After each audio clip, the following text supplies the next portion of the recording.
What's up, everybody? We're back. Don't know how long I have on this video because I just made the other two. Haven't recorded them yet. This is for CoinMarketCap. CoinMarketCap.com. Just talked about it in the last video a little bit. You know, talking about the different chart prices and things like that. I'm just going to go over this website real fast. I'm trying to be quick. I like to explain things far more detailed than I probably need to. But what you do have is a grand list. If you don't know what I'm talking about, this is CoinMarketCap.com. Let me knock this over. You can't really see the website in there, but this is CoinMarketCap.com. And what you're looking at is the entire list that they have. There are more cryptos than what they have listed. They're just not on here yet. This is all of the coins and tokens. What's the difference between a coin and a token? That depends on how you want to look at it. Some of them are used for real world things. Some of them are used as you know, just cryptocurrencies to do a certain job. So let's look real fast at, you know, I'll give you I like to give answers. You know, it'll take a second because we got Google. Difference between a crypto. Oh, for all you people that don't like to do their own research, Google's there for a reason. There's tons of algorithms in Google. There's a reason. Difference between cryptocurrency coins and tokens. Let's see if I can find a basic difference here without having to go into too much detail, because some people like to put a mass amount of detail like I do. So let's see. So let's go. Learning crypto. Difference between cryptocurrency and tokens. Well, why should I learn from you? You have to look it up on Google. Be real. Do we think everybody knows everything? No. I've only been doing this for about 8 months. And I know pretty good amount. Definitely not going to say I know everything. Definitely not going to say I'm a genius or a crypto guru or any of this crazy crap that you hear on some of these ads. You know, I don't want to deal with all that. Basically, let's do this rundown on this article I just found. Give a let's see who wrote this. I don't want to feel like I'm stealing anybody's stuff. Apparently, her name is Blockchain Chick. Pretty cool name. So it looks like that's, I guess, Twitter, Instagram, or whatever. So let's see. Cryptocurrency or coin is a unit of value that exists on its own blockchain, like Bitcoin, Ethereum, Dash, NIM, and Steam. Steam token is actually making some steam. It's doing some pretty good moves. A token is a unit of value that is created on a blockchain that acts as a host for it. So tokens do not have their own blockchains. Additionally, tokens give the holder a right to participate in a given blockchain activity, which is going to give me the explanation off the top of my head that some of these tokens are purchasees of, okay, you have this many tokens of our platform, so you can use that to buy land or own land in this virtual reality game. But if you don't have the token, you can't participate. So that gives value to the token because now you need that token to participate in that activity or virtual reality or whatever you want to call it. And I'm starting to see some pretty good headway on that virtual reality factor, because a lot of these tokens are actually, you know, getting into that. You know, and then, you know, you got all this different stuff. That's all I needed to know from that. Thank you. Shout out Blockchain Chick. Thank you. I just jacked your article for my YouTube video. I'm not copyright and break, none of that crap. I've just kind of, you know, so I just gave you the head out for Blockchain Chick. There you go. I did not steal her information. I just simply read what I found on Google. Anyway, so CoinMarketCap, what makes it a valuable tool? Well, the fact that it has over 1,450 tokens and cryptos listed as a whole, and what you can do, you know, I don't know how to set the video up to be able to do all this crap, you know, but what you can do is here, you have, let me make sure I'm looking at it right. Yeah, so you got all coins and tokens, right? So what you can do is just narrow that down. We're going to look at, we're going to just click on coins and, okay, top 100, full list, market cap by circulating supply, market cap by total supply, and that's an important thing. So that can break down what the price is now and what the price could ultimately be projected to be, you know, as a whole, when all those tokens get dumped into the market, depending on how many people have them, are they mineable, and things of that nature. What are they used for? Because circulating, I mean, if they're circulating, that means they're being consistently traded. Well, if they're being held back, say there's 1 trillion, and they put out 3 million, Well, 3 million is going to be pretty valuable because there's only 3 million of them, and there's tons of people in crypto now. It's still way early, so definitely get in if you want to. In my opinion, getting into crypto right now is probably the best time. And I even heard somebody say too early, but I don't think it's too early at all because there's tons of people who are already millionaires off of this stuff. Same thing with marijuana industry. Tons of people become millionaires off of that just because of the factor of making it legal and fighting the federal laws and things like that.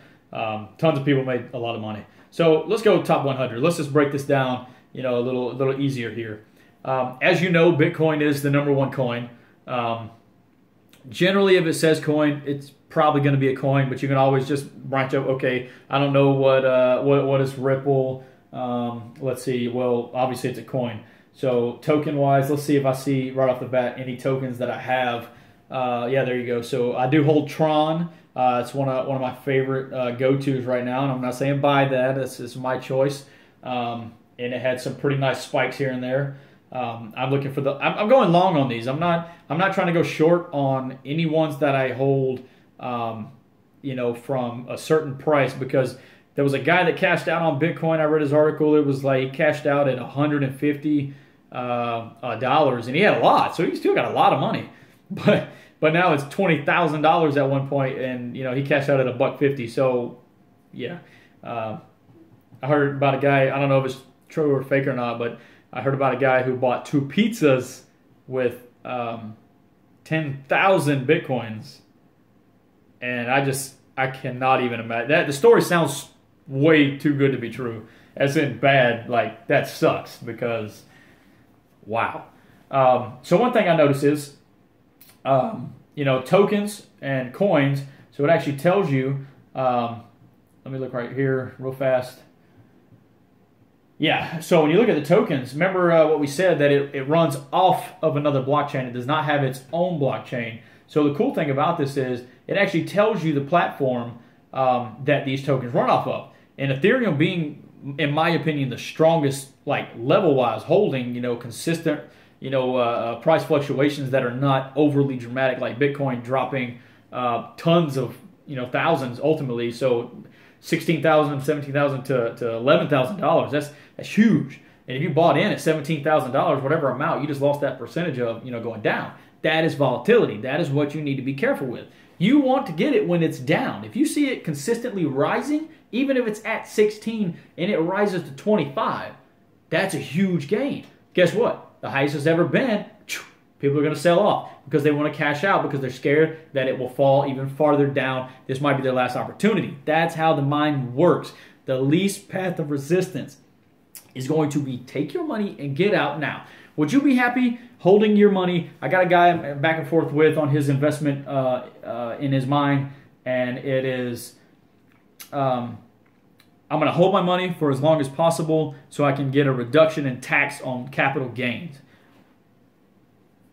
Not a bad thing, because if you're good in the end at the end of, say, a year and a day or whatever amount of time you hold it for, if you hold your money until that point, and that's from original purchase date, appreciation, etc., boom, here's your year and a day factor, cash out year and day 1, year and day 2, whatever it is, and convert it to cash or whatever to your bank account, however you want to terminology. Say you bought it for cheap, now it's $1 million, right? Taking it out prior to that year is 40%. We'll just round up, 38.7 is whatever. 40%. Out of that $1 million, they're going to take $400,000, okay? You get $600,000 right now. As soon as you saw a gain. Are you going to be greedy and stick out the long run, or are you going to cash out now and be happy with your extremely high return on investment?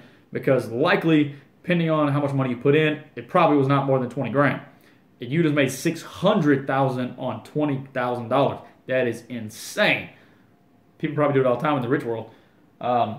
And so basically, what I'm saying is, be careful. Don't be greedy, and don't think that trying to salvage a couple more dollars or save a few more percentages. Yeah, so if you drop down from 40% to, I think it was 30%, after the year and a day, it could be 25. So yeah, that's a good bit of money.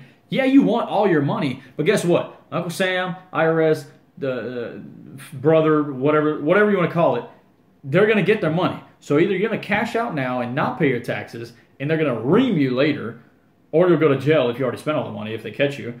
Or, and that's what Fast intervened, 2013 and 2015, apparently a lot of people cashed out on a lot of the huge gains in Bitcoin, and they did not pay their taxes. If you see any articles claiming IRS is going to come after you if you buy Bitcoin, then please take it with a grain of salt and actually read the article, because it actually says in the article, you know, those people in that time frame did not pay their taxes. That's why Coinbase is all about.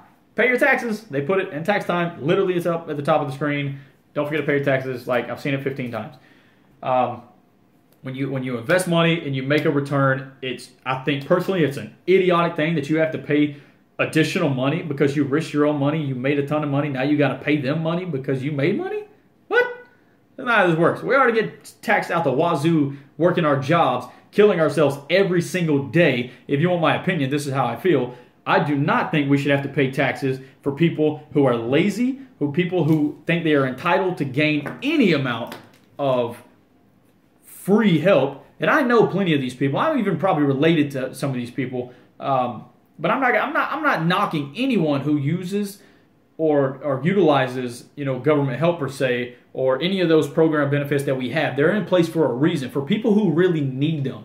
Single mothers, where the dad was a douchebag and he rolled out on them, hey, she probably needs help. Unless she makes $100,000 a year more, she needs help. All right, 60 grand you can get by. If you know how to utilize money and you're not buying a bunch of fancy cars, clothes, shoes, maxing out credit cards, etc., your kid's life is important, you're going to be okay.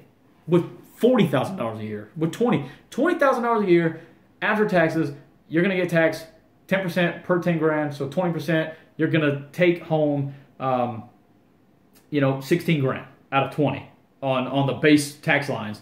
You know, granted, you'll get a refund back at the end of the year for whatever price with your child tax credit, etc. That's awesome. It's going to help you out. Stay strong. For people who are perfectly able to work, choose not to work because they don't want to, because they make such a great amount of money on welfare or healthcare or government programs, whatever it may be, for a living, for medical, for this, that, and the other, faking injuries, using their children to make that kind of money. Dude, you're extra. You're extra special. I do not appreciate you taking the hard-earned money that I have and turning it into crap, you know, for whatever it is that you're utilizing the money for. I hope you're eating good, because you know, when I'm getting taxed 20 to 40%, depending if I ever get a bonus check, you know, and I get hit 38.4% on that sucker, and that tax is going to the federal and state governments for what? Because our freaking debt is through the roof phenomenally in $20+ trillion.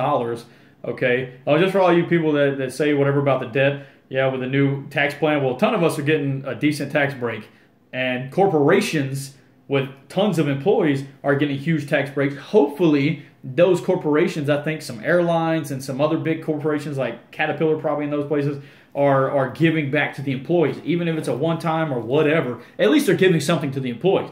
Likely, yeah, they'll write it off for whatever. Who cares?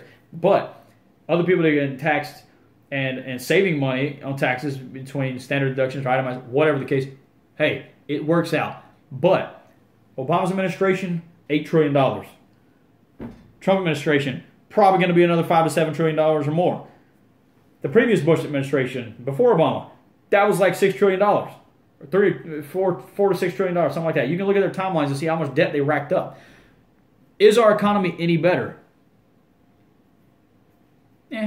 Maybe. It depends on how you look at it. When you look for the problem, you'll see the problem.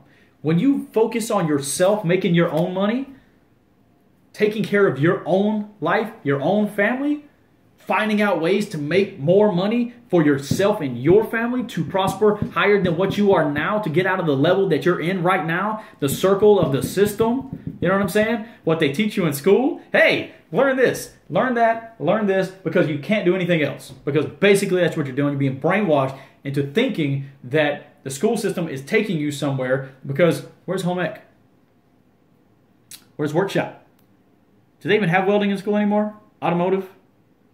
Anything like that? Anything that makes you use your mind and your hands to work together to get something done?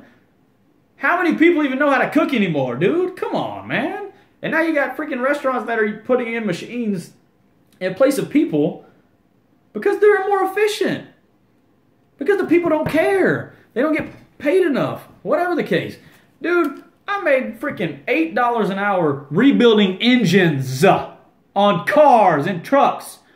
What did you do? You flipped burgers. You freaking took the mail out. You know, you're a paper boy. You worked as a freaking cashier. I did that too. I was a cashier before too. And rant. Not going to say anything else. Back to CoinMarketCap. Woo! If you want to comment, go ahead. I don't mind responding. Trolls, have fun. Anyway, those are my opinions. Whatever. Don't care. Not racist. I'm not talking about any specific race or personnel or whatever. All I'm talking about is lazy people in general. I don't like you.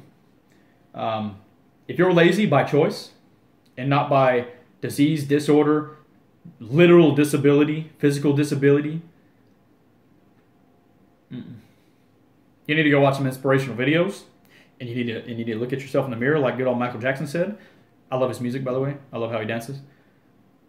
You need to focus and build up yourself so you can make yourself do better, which in return, if you want more, will provide your family with wanting more, your kids especially, because they look right up to you, and they're only going to repeat what you did. So obviously, I'm looking into every aspect of my life for my children to do good and learn how to utilize the system and not be part of the system. And the reason I say that is because now you have Common Core math. I don't know if they're going to do away with it or not. They're going to keep it going. But I watched one of these Common Core math problems be done on an article earlier. Why? Why in the world would you change the math from something that's 12 times 12 is 144? You learn this after time because it's repetition in your mind. 10 times 3 is 30. 6 times 6 is 36. You just learn these things. And once you study it, it's done. Why would you add so many other steps to get to another, to get to the same place? Well, I'm going to be honest with you. At first, when I first heard all of these parents talking about it, guys I work with, etc., they're like, oh my God, this Common Core math is ridiculous, blah, blah, blah, blah, blah. And I watched one time. And now I can probably do it all by myself with just watching it that one time. But you have to pay attention and you have to understand what's happening. So when I was younger in elementary school, I remember 10 times 30. Well, I need 10 30 times. So without doing their Common Core box math, you know, and multiplying up the rail, I would write out 10 30 times. Or I would group 10 together. It works. Whatever works in your head. Now, the fact that you have to do it their way or the highway, I had to do that in my school, but it was multiplication and it was trigonometry and algebra and all these things. I don't even know what they teach now, but when my kids get there one day, I'm sure I'll know, or probably changed by then. But I got my answer this way. This person over here could have done it in their head. They could have graphed it out in their mind like Nikola Tesla over here and said, boom, 10, 30 times, boom, draw these out, 30, 30, 30. Done. So now you know 10 times 30 is 300. Whereas, what if I took, 10 times 3, let's do it simple, 10 times 3. Well, I just need 10 3 times. 10, 10, 10, boom, done. Part of the system. I actually think it's not a bad idea because what it's going to do, it is actually, in my opinion, going to open the mind a little bit more to think a little harder about something that could be simple and you could do it fast. Because guess what? They're not taking away from the fact that anyone can find a shortcut version to that problem. Because all they have to do is look at this problem, do it their way, Common Core wise, and then look at it and be like, you know what? I could take this and times it times that and get the same thing. Hey, Daddy, how do you find this answer? Well, 10 times 30, 300. What do you want? Well, I got it this way. What Common Core math?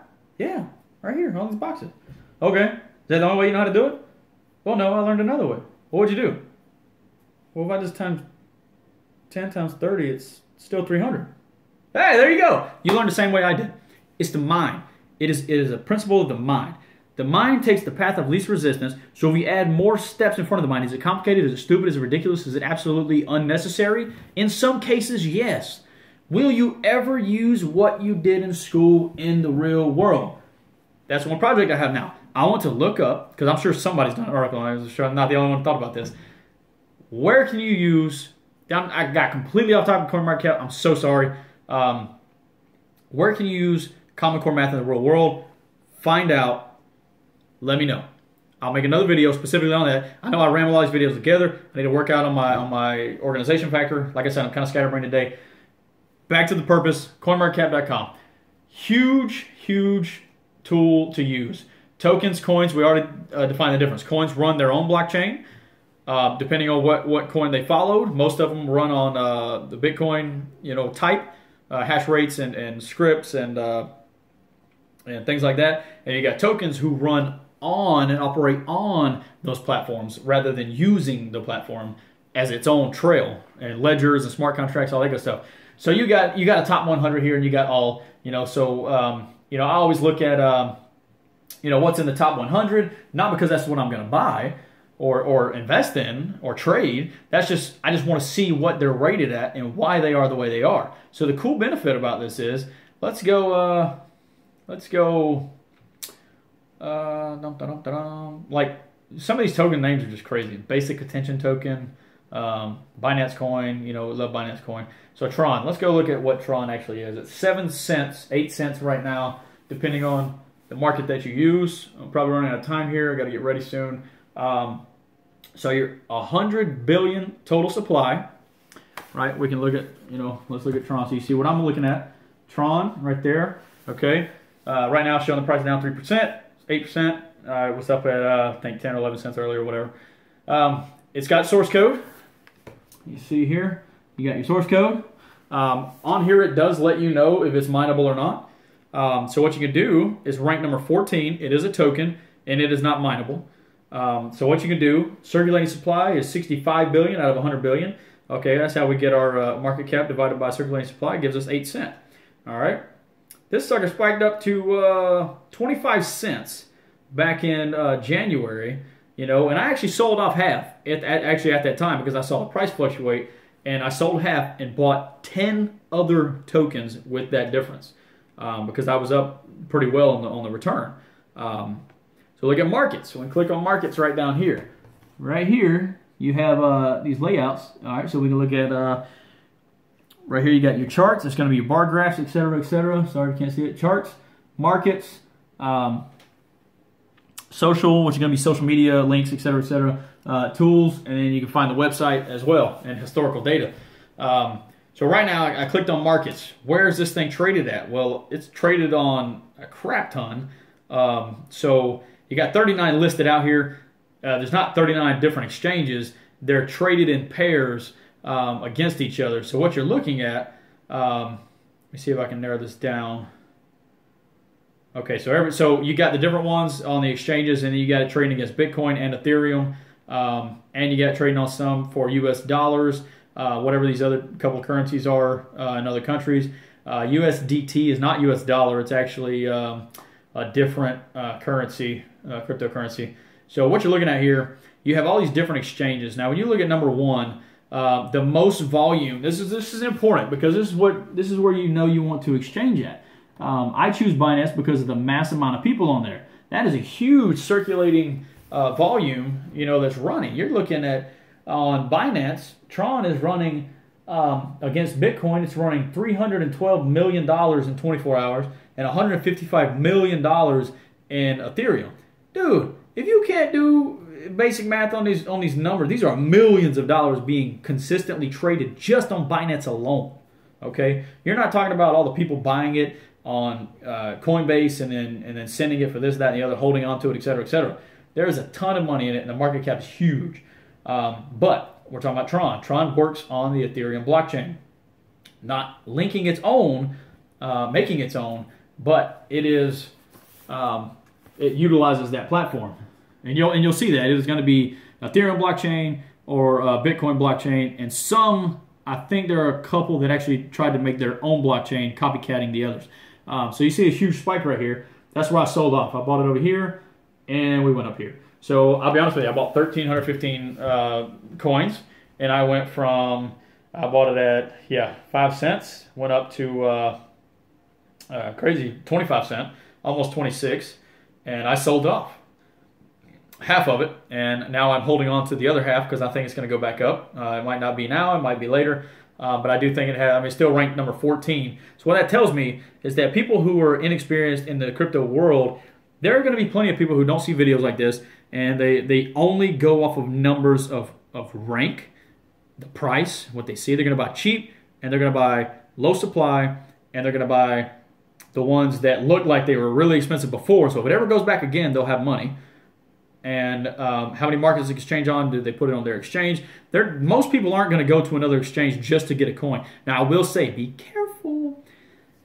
Utilize good exchanges that have high volume of traders, because those are the ones likely to last longer and also not be, kryptonite to your investment world. Because I got a buddy that has a couple of different exchanges. I think Yobit, Cryptopia, and a couple of other ones. Like, I don't use those. I have Cryptopia account. I don't think I've traded anything to it, though. I set all these accounts up back in August, so I knew I wouldn't get blocked out, because for some reason, intuitionally, I knew there were going to be limits later, just because of the sheer factor of how you have to get approved. Oh, I got to show my ID, my passport, whatever, to get different levels of deposit withdrawals, etc. You gotta prove your identity and all this good stuff, and that's awesome.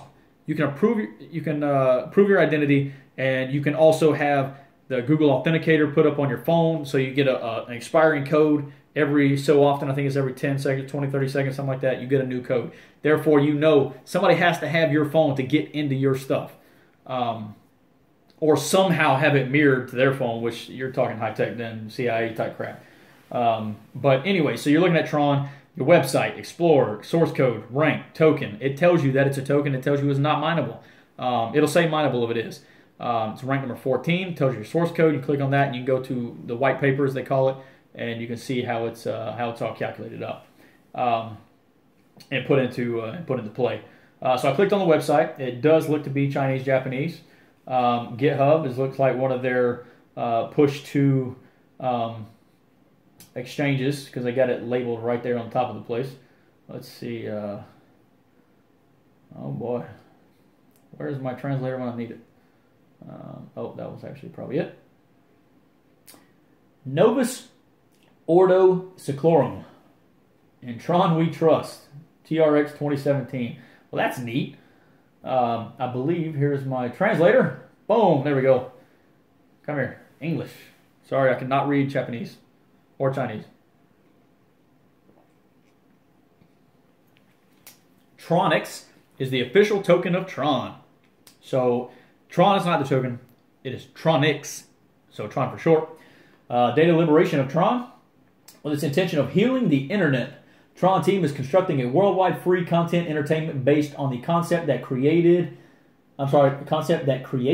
industries should be mainly driven by the pursuit of quality. I can get behind that. Tron allows users to freely publish, store, and own data. With Tron, content is owned by content creators, artists, and scriptwriters rather than the capitalists who consume them. I love it. I love it. That is nice. So Binance. So I'm going to assume this is Chinese, because it has Binance Exchange on here, and it shows it in Chinese versus English, and all these other ones are labeled out in English. So that tells me this is likely Chinese. I could be wrong, but I'm pretty sure that is a very good educated guess. Let's go to About, and I will tell you. Tron, like I said, we're doing research on it. CoinMarketCap. Here's your Justin Sun, former chief representative in Greater China of Ripple. No kidding. Okay, so Forbes Asia 30 under 30, protege, Jack Ma, founder of Alibaba. Well, that's cool. Protege of Jack Ma, the founder of Alibaba Group. So Alibaba's doing really well, actually. It's been around for a really long time. Let's see, they give you a layout. So this has been around trajectory March 2014. established in Beijing. It's China's first internet technology company in blockchain industry. So that would have been a huge investment back then in 2014 if you would have known Weibo. Actually, I need to look that up and find out what they're doing now. I go through my brokerage account to find a lot of information about companies because you can always get the details. If you don't have a lot of details on your stocks or anything that you invest in, same thing with cryptos. You need information. Why would you blindly invest in anything that you don't know nothing about? Don't do that. It's not very smart. So September 27, completed the global fundraising. So basically that was an initial coin offering or something like that to where they offered it out. And I know a lot of people that work asked me about it before I ever even invested in it myself. And I was looking at it, and I should have bought it. Same thing I should have done with Binance Coin because I knew Binance Coin was going to be big. And my intuition, hindsight's 2020. So December, listed on 10 global mainstream exchanges, trading exceeded 50 million a day. That is awesome. Becoming one of the world's top 30 cryptos. That's why it jumped up so high on the rankings, the market cap. So here we go. December 29, 2017, Tron protocol open source. First quarter of 2018, testnet and mainnet launch. That's going to be huge. Whatever their big plans are, that's when they're going to get launched out in the first quarter. So here's your different, at least one scripting language, familiar with CC plus Java. So okay, so that's the coding. Source code of Bitcoin, Ethereum, BitShares, IOTA projects have unique understanding and good coding habits. Awesome, man. And then, of course, they're on Facebook, Twitter, and Instagram. And if you want to work with them, you can contact them at jobs@tronlab.com. So obviously, I don't care about working with them. Looks like a fairly legit place. You got a lot of info on there, and you can always take the information you find and go Google search it. Don't read the first 3 things that you see on Google. Sometimes you got to click on the other results down the line, and you'll find out real information and find out what the real forums are saying, what real people who invest in this and see or know. There's always insiders on the web playing on forums, toying with people to an extent, or maybe hyping up their stuff, or maybe they hired people to do that. Whatever the case, you'll always find some extent of the truth down the line. On the first 10 results or even 5 pages of results on Google, you may not find the answer you're looking for. But anyway, okay, so that is... let's see. Okay, another cool tool we can use. Just get on CoinMarketCap.com and just kind of play around. All right, right here, you got tools. All right, you got tools drop down. This is still on the Tron page. I think it's on every page. You got global charts, historic snapshots, currency converter calculator, website widgets. You go to the left, you got trending, gainers and losers. That's going to be your highest percentage gains and your lowest, your biggest loss gains. Biggest loss period percentages generally in the last 24 hours. And then you have recently added coins. Recently